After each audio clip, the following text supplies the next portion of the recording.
Thank you very much. Okay, welcome everyone. I am the admissions officer here. I'm very glad that you've been able to join us for our final in the IHS virtual information sessions, going through the specialization tracks that we offer as part of the master's course that we offer here. This is the last one. I'm here today with our housing team, both Bahar and Maartje. And the idea of today is we hope to run through some practical aspects of the program, how to prepare your application, and also dig into the course content in a bit more detail as well. We have prepared a short 20-minute presentation, and the idea is that the rest of it will be largely a Q&A session. So please, if you do have any questions whilst we're presenting, please feel free to put them in the chat box, and at the end, we'll go through them one by one and do our best to answer them for you. So as I said, the idea of these webinars is so we'll include a short overview of IHS as an institute before digging into urban housing, equity and social justice as a specialization, both the master's track and also the activities of the department. Furthermore, we'll then dig into the practical aspects. So this might include the profiles of our typical students, some of the activities that our alumni do after they graduate from this program, and also digging into some practical matters, preparing your application, financial considerations and things like that. So thank you very much, and let's move on to the next slides, please. So the Urban Housing, Equity and Social Justice track. This is one of the 6 master's tracks that is part of the Urban Management and Development masters we have here at IHS. So every October we welcome approximately 100 to 150 urban specialists across these 6 tracks to join in a sort of a quite intensive but very sort of engaging and practically focused master's program. In block 1, all of our students join us for a short orientation program, and then we're instantly moving into general courses. So these are research methods, as well as urban theories, some sort of practical aspects of urban development that are useful for all of our tracks. So this first block is very much characterized by collaborative learning and group work. So you won't just be working within your specialization track, you'll be also learning from the economists in the classroom, the people doing climate change, because we really want to foster as much of a co-learning and a collaborative environment as possible. Saying this, however, we're very much interested in our students applying themselves to the particular track that they're interested in, which is why we have the 6-track structure. So in block 2, you'll really be digging into urban equity, urban housing in a much more rigorous and applied way. And in this period, you'll be working more in smaller groups. So within the housing team, you'll be probably sort of 10 to 20 students, really looking at all of the different aspects of urban housing as laid out in this track specialization. And then from March up until September is sort of characterized by the preparation for the research period. So data collection, fieldwork, and really working on finishing your RP within the sort of allotted time before graduation in September. So an intensive 12-month program, but a very applied one. And I'd like to hand over now to my academic colleagues who can maybe dig into the structure and content in a bit more detail. Thanks, Virgil. Hi, nice to see so many people joining in this session. Great to have you all with us. We'll give a short introduction into the housing specialization, the master track, and our team. Well, you can see here, we are all the 4 of us here in these pictures, Alonso, me, Bahar, and David. Next slide, please. So I'm the coordinator of the specialization. I teach in the specialization mainly on housing rights, displacement, resettlement, housing and livelihoods, more the soft, the social aspects of housing, frugal innovation, and gender and resettlement. What we also do at IHS is very much, we do 3 pillars. So we also do research, we do teach in the masters, and we do consultancy. So I also work on various multilateral and bilateral assignments all over the world. So a lot in Asia, but also in Africa. And I'm also involved in research on displacement and resettlement in India at the moment. Next slide, please.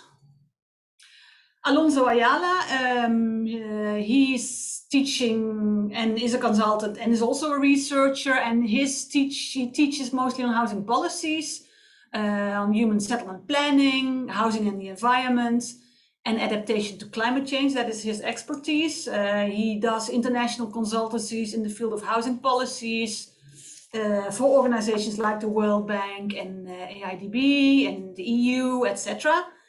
And his research is focusing on housing transformation, affordable housing policies, and planning. Next, please. Hi, everyone. It's really nice to have you today here. I am Bahar Sakizlioglu, a part of the housing team, a very proud member. And my teaching in the specialization is on urban renewal, gentrification, displacement, comparative urbanism, gender and housing issues. And as Maartje said, we also do consultancy and research. And for my part, the consultancy part is more on gender and housing policies, relocation policy, and social housing policies. And I do research on processes of urban renewal, gentrification, displacement, housing, and gender issues. And if I continue with David, our research assistant, he has a background in urban geography from University of Amsterdam and spatial planning also from TU Vienna. And he is involved in graduate social housing course, our master track, and blended learning with TU Delft and IHS.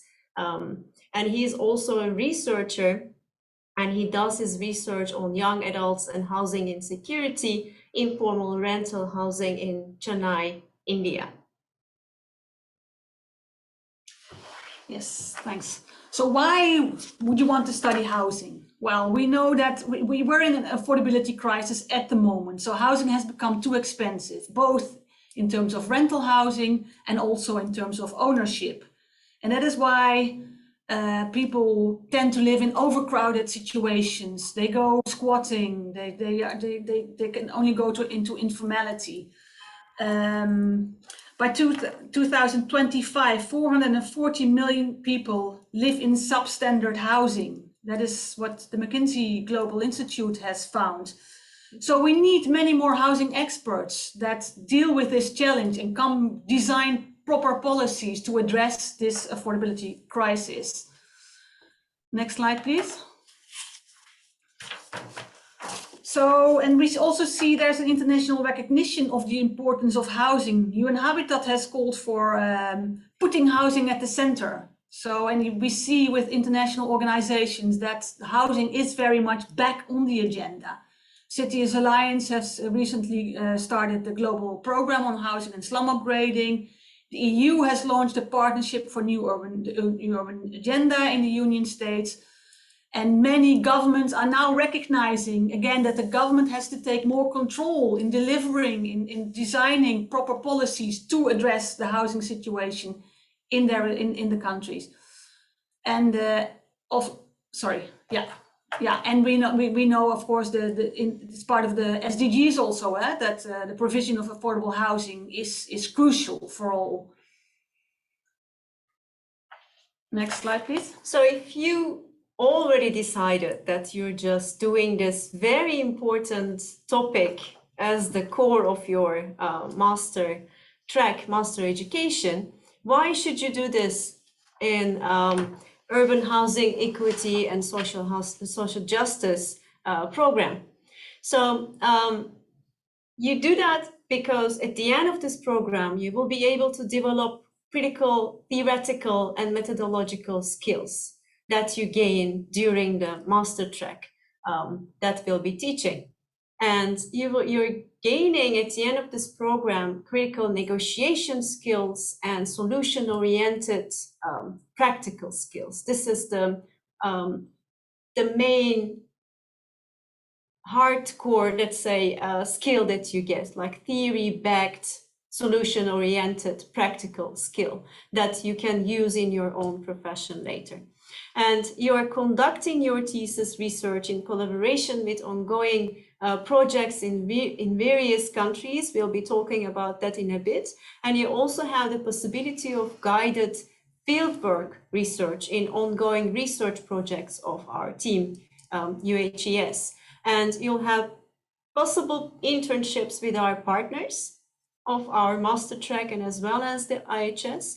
And there's also the partnerships with housing staff and experts on courses, research and advisory work that you can just join and develop your own skills and during your profession as well later on.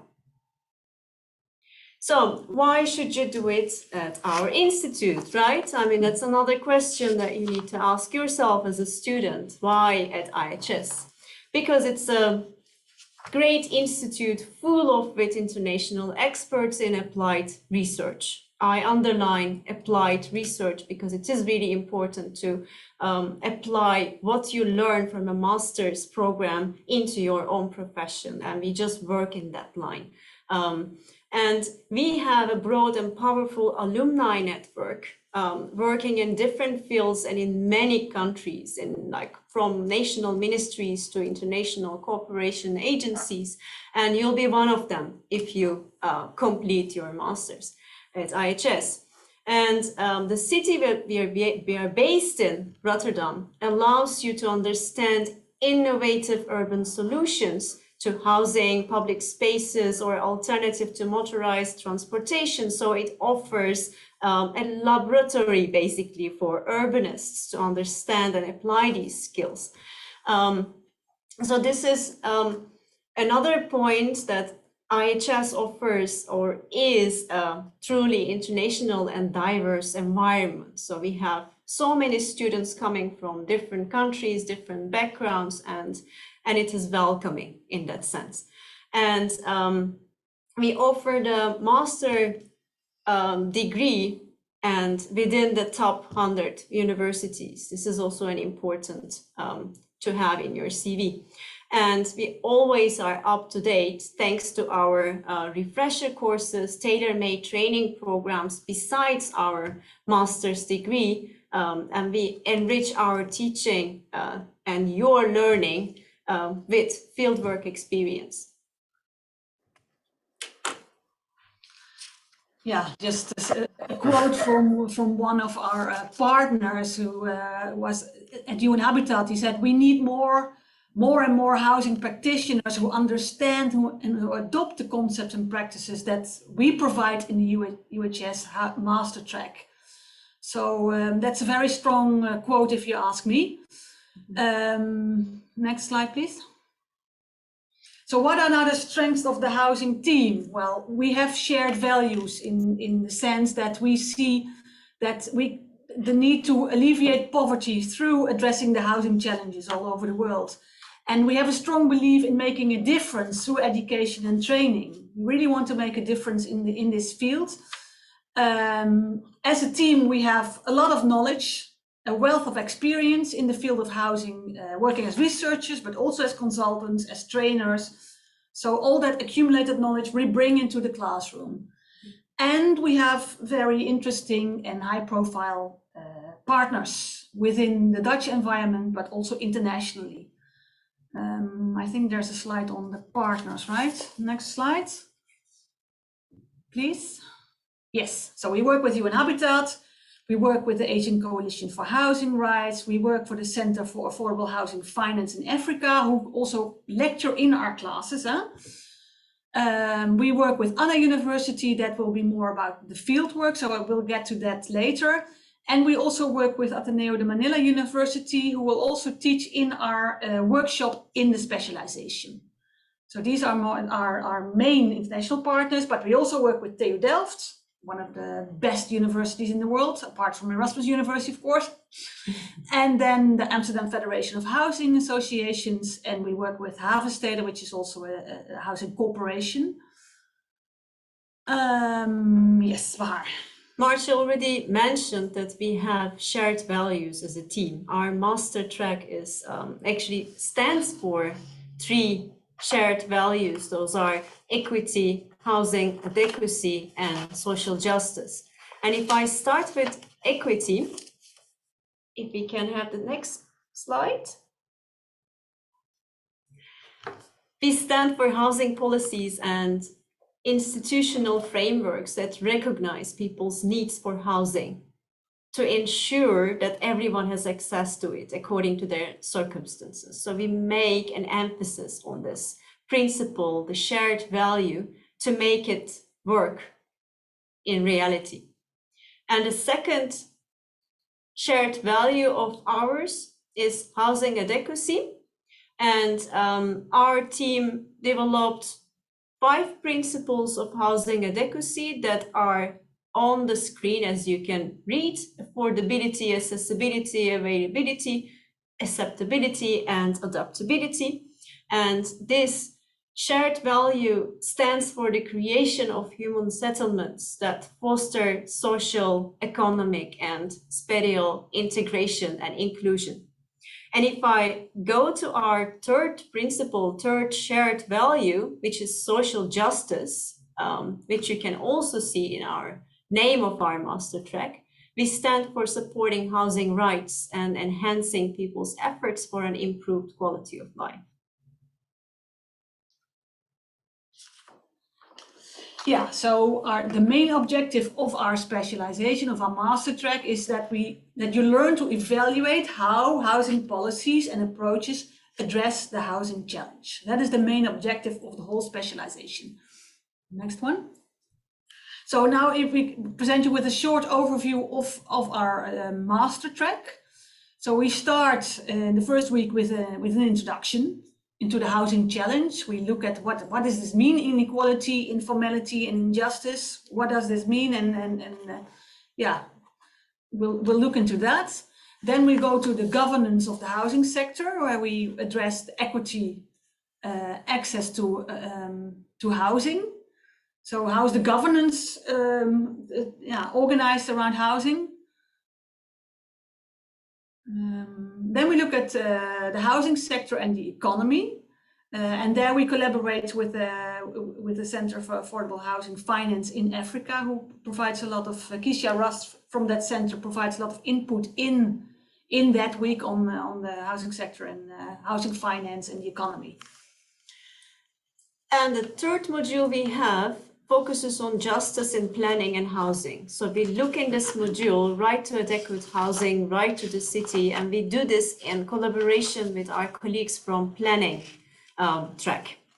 And the fourth module is sustainable housing and climate change. So we get deeper in understanding and how sustainable housing can be built in the threat of climate change.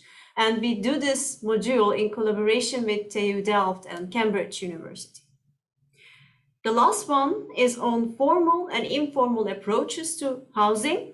That is, we look into adequate housing for all. We try to understand these different approaches. And this is done in collaboration with Ateneo de Manila University. So if we look, all these modules have cross-cutting themes, which are finance and economics, urban governance, sustainability, climate change, livelihoods, technology, and innovation that go through all these modules. And then we have also workshops that help you translate all the theory that you get from these modules into practice. So you get your hands dirty and actually apply already the theory while you're learning it.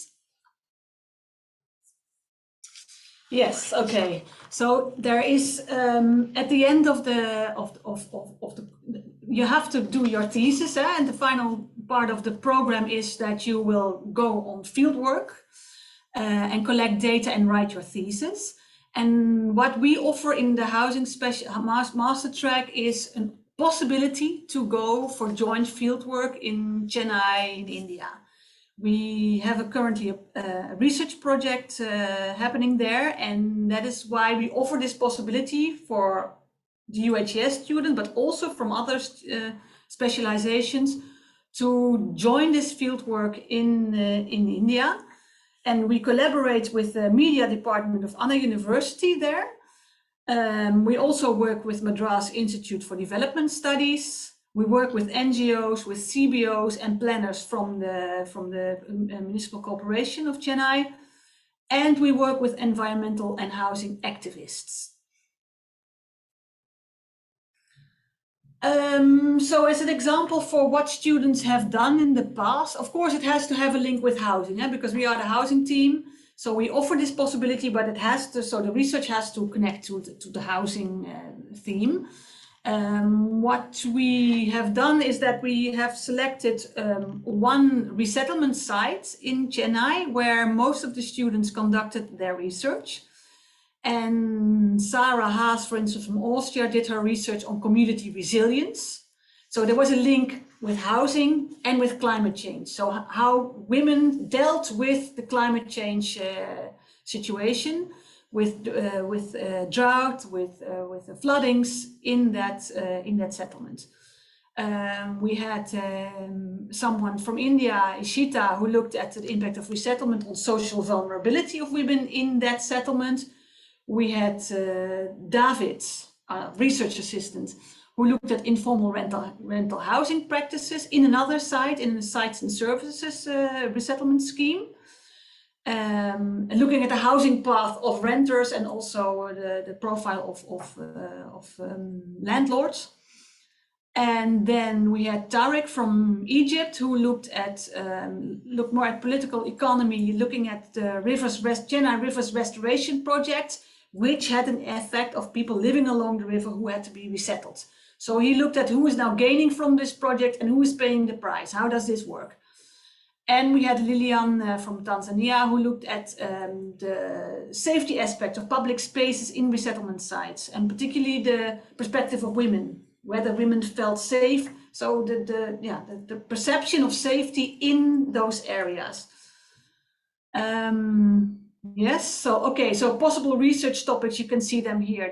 There's a wide variety, but of course, as I said, that it has to have a link with housing. So it could be on slum upgrading, the right to the city, housing finance, refugee housing. This is more in general, research topics from all of the housing participants in the past years. Gentrification, informal settlements, principles of adequate housing. Bahar was already talking about the 5 principles that we developed. So looking at 1 or 2 principles in a specific context, how does this work? So these are the broad ideas or the broad research topics that students have done their research on. So if you go to Chennai, what are then the benefits? So we link you up with, we will guide as lecturers, we will guide also the group of students that is going there. So we will get you started there. We will introduce you to the different partners there. But you can also do your research with in collaboration with Habitat International, with the Center for Affordable Housing Finance. We also have the possibilities to link you up with UHS alumni. We will have UHS alumni also presenting some of their work in the specialization. So that will also be nice to get to know what they have been doing, but also for your network, this is very useful. That's it basically. Okay, how do you learn stuff? Like, what are our teaching methods, in other words? So we do lectures as you know them. And we have, during the lectures or a part of the lectures, always integrated small group discussions. And that helps you to learn or apply the skills already in the classroom environment. And we have, of course, after the pandemic, blended learning approach more and more coming to the front, online teaching methodologies combined with face-to-face classroom settings.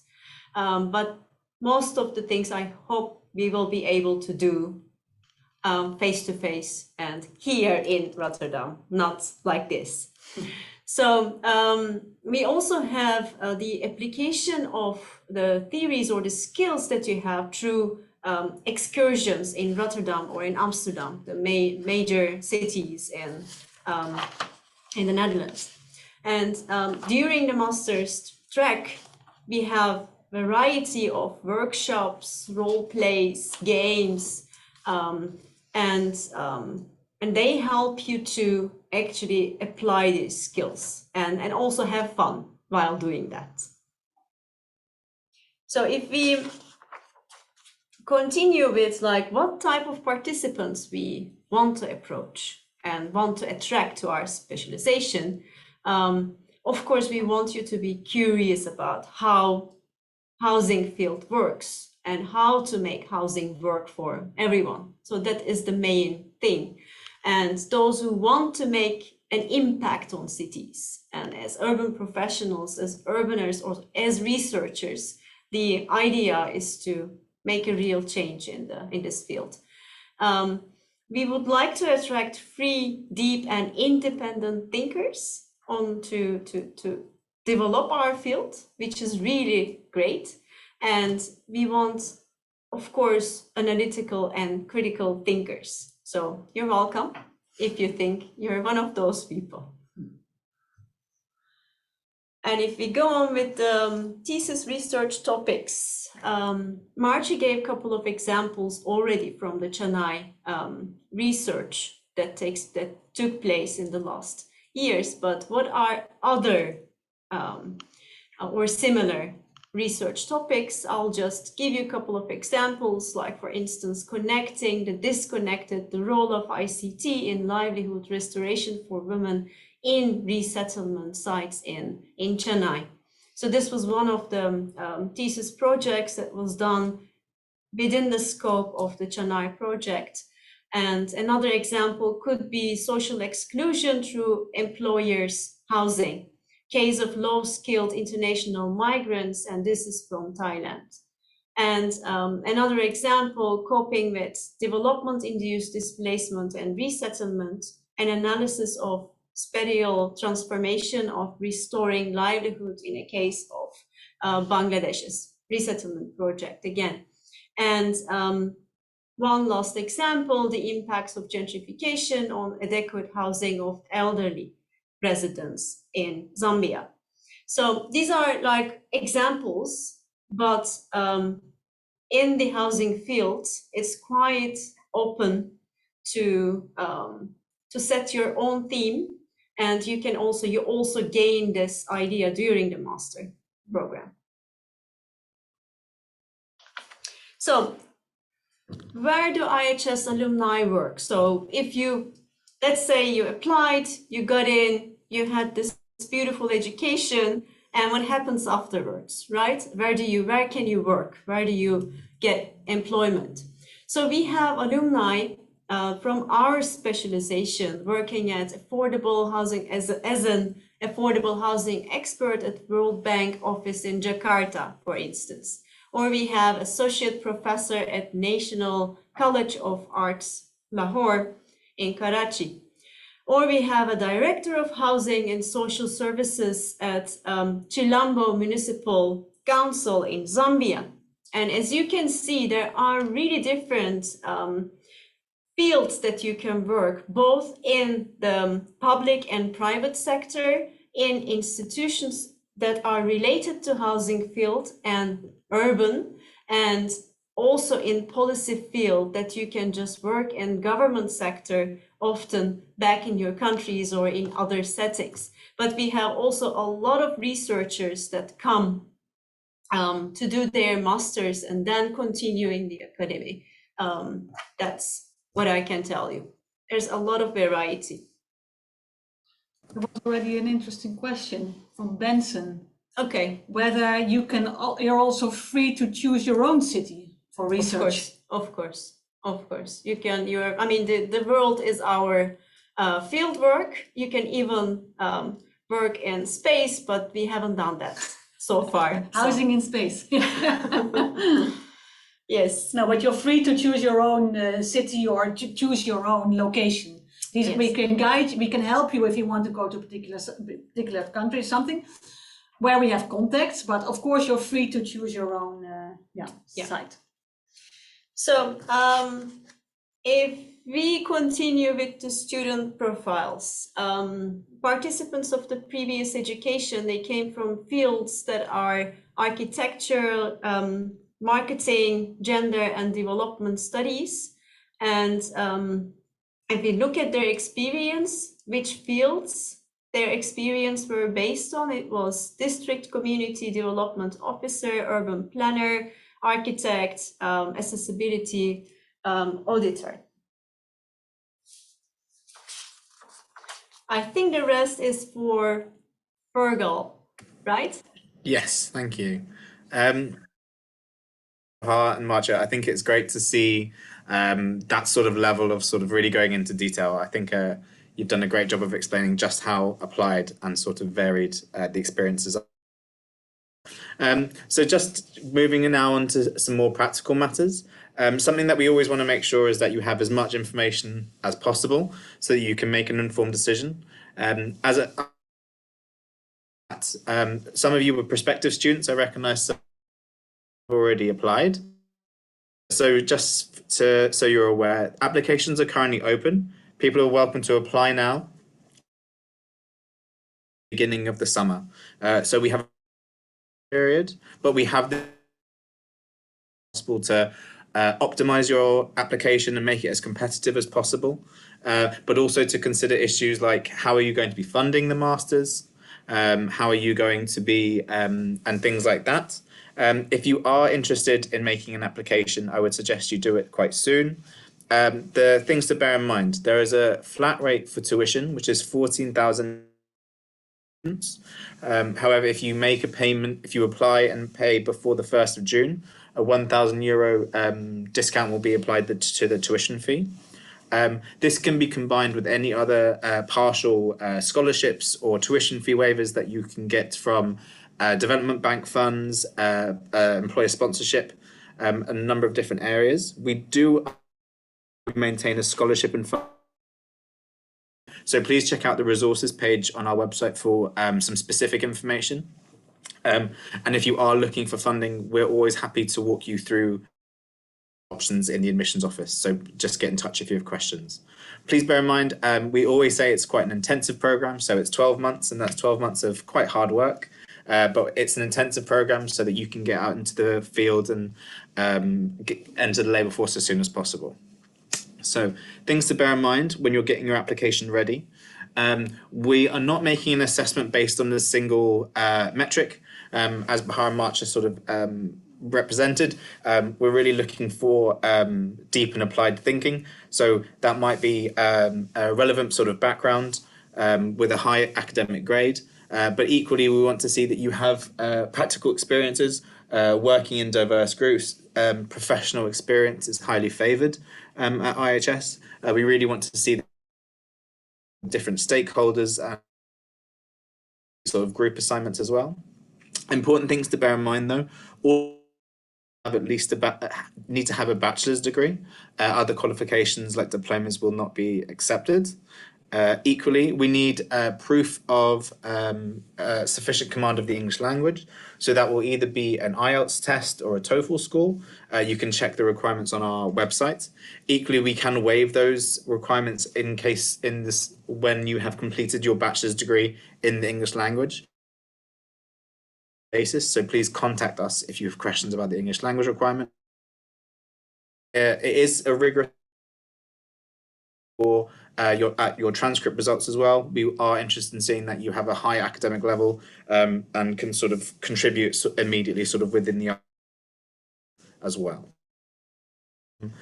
So I think that was a lot of information. I think to thank Bahar and Maartje for that detailed sort of look into sort of backgrounds and the way of learning. Have about 25 minutes left when we can dig into some of the questions. So I see some questions are already coming in, which are great. So I'm just going to scroll to the top and hopefully Bahar and Maartje can. Okay. Quantitative approaches to housing inequality. Can I focus on quantitative analysis? Maybe I can hand that to my colleagues.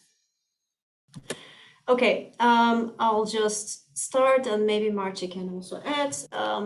Quantitative approach to housing analysis, this is all welcome, and we do both qualitative and quantitative, and we also have the colleagues from other master tracks that are providing certain skills or analysis techniques if you need to use more than what is offered in the master tracks. But maybe Maartje has more.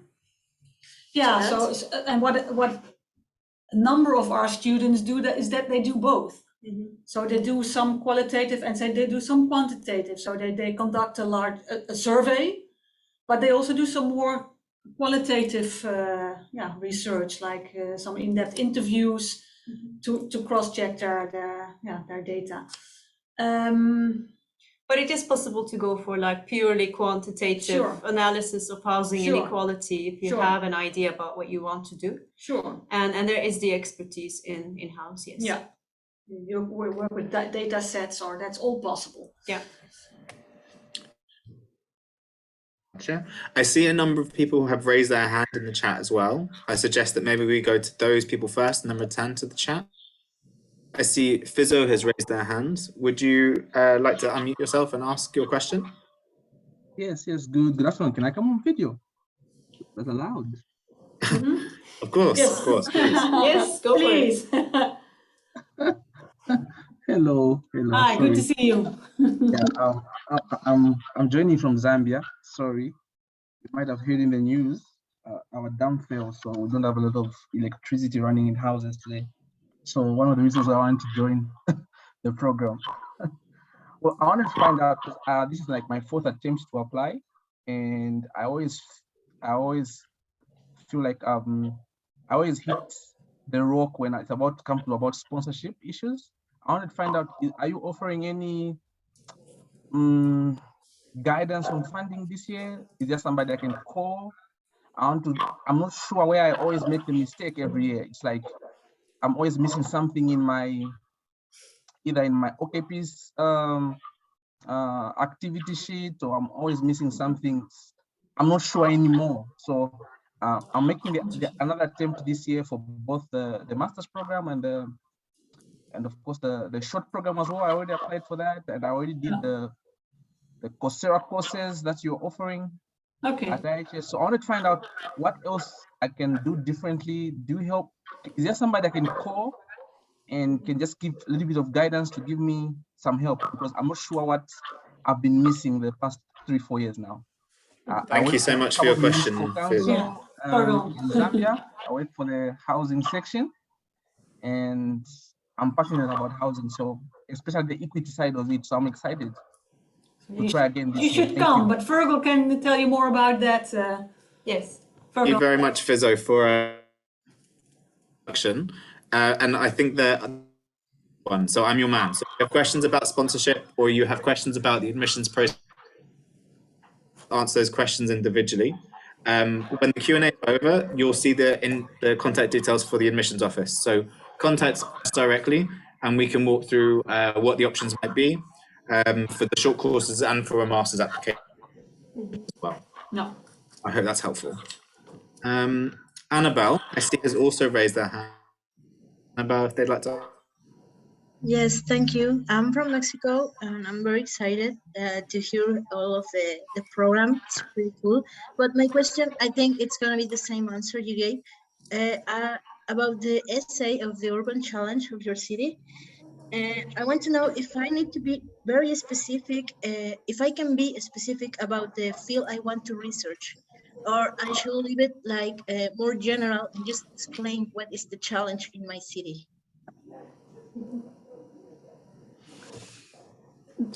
Annabelle, I think your line wasn't so clear for me, but it's a question to ask about the motivation essay. So that is something that is really used as a benchmark to see your sort of level of application or understanding of an urban problem. But so that's really just, please talk aware of. But if I could give some advice on what makes a very competitive essay, recommend looking at sort of the housing team sort of specialization and the work they're doing, and the research that's already been done, or the impacts from a recent project we've completed. Those are the essays that we like to read the most. And equally, I say that we office completes assessment, but we do it together with our academic colleagues. So we're looking at these applications together with Bahar and Maartje, so it's always good to, if you can as well. Thank you. Okay, so I think that's all of the hands for now. So I'm just going to go back to the chat. So Tace asks, does organized urban development and effects on rights and people in Brazil? Okay, so it's a very applied specific question. I'm wondering if Maartje and Bahar have read this question already. Oh, yeah. It was a bit long, so I have not finished reading it. Me too.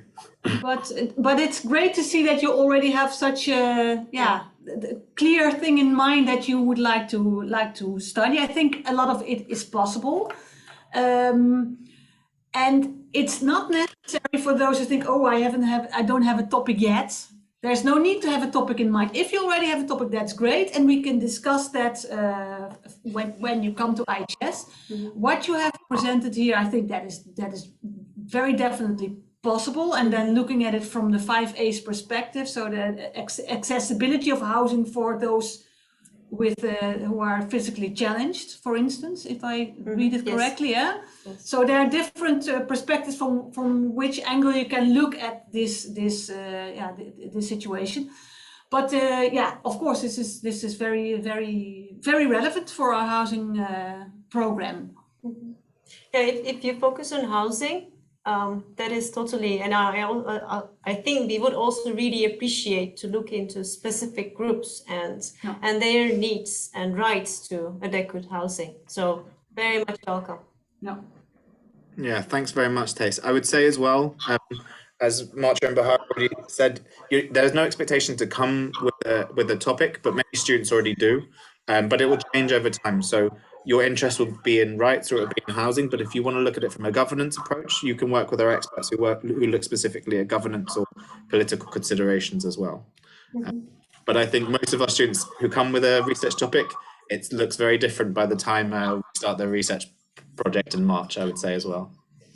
Yeah. So Martin asks, can you talk about the program's focus on private financing of affordable housing? I have a hypothesis of using public-private partnerships. Sounds good to me, Maartje. What do you think? It sounds very good. No, of course, housing finance is a component, as you saw already in what we presented. Housing finance is very much part of the housing track. And we look at housing finance and we look at the private and the public models and the modalities of housing finance. So, of course, this is very well possible, I would say. I don't have much to add. I think Maartje covered everything. We can discuss this further. What do you mean with public-private part? But that is when you come to IHS, we'll discuss that. But no, of course, yes. Thank you so much, Maartje and Bahar. So Benson says, is it possible to view the recordings of previous sessions? No. Thank you very much, Benson, for highlighting that. Yes, so we have recorded all of the sessions and we've recorded all of the participants who've taken part. So these will all be shared on links and they'll be uploaded onto our website. They should all be available quite soon after the webinar series is over. Thanks for bringing that up, though, reminding me to do that. Mira asks, you mentioned spatial analysis. Does IHS offer training in GIS? Yes, we do. Have it as a special course, a part course, and that you take, like everyone takes as the part of this program. It's offered, yes. In the core period, yeah. Yeah. So that's clear. Yeah. Juliana asked, would it be possible to do research about case studies or best practices?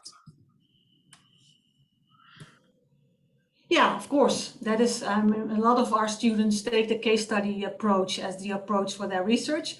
And best practices, yes. What is a best practice? practice? Is it really a best practice?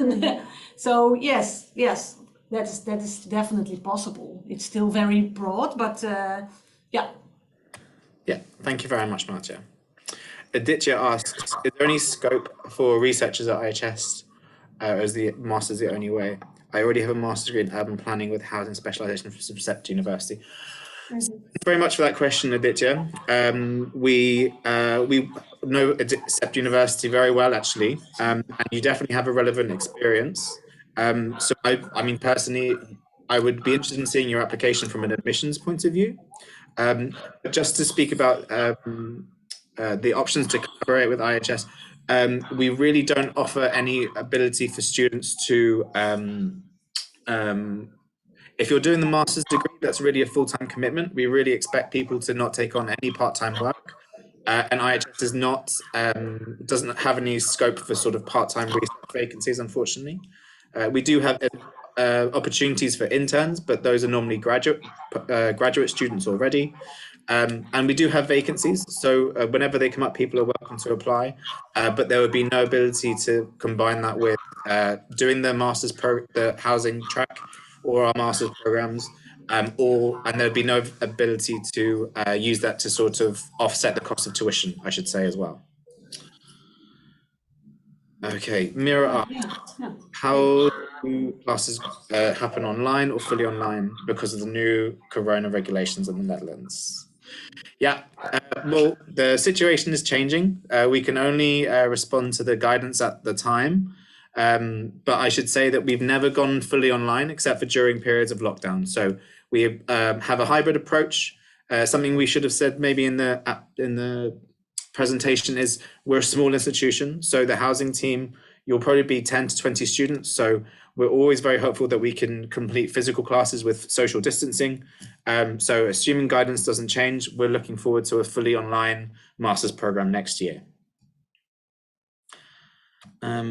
So I hope these questions have... Okay, so Danique asks, I see the program cases are mainly focused in Asia and Africa. What about South America and the Caribbean? Great question. Are we muted now? We do have students who are doing their thesis, of course, like from Latin America, Caribbean.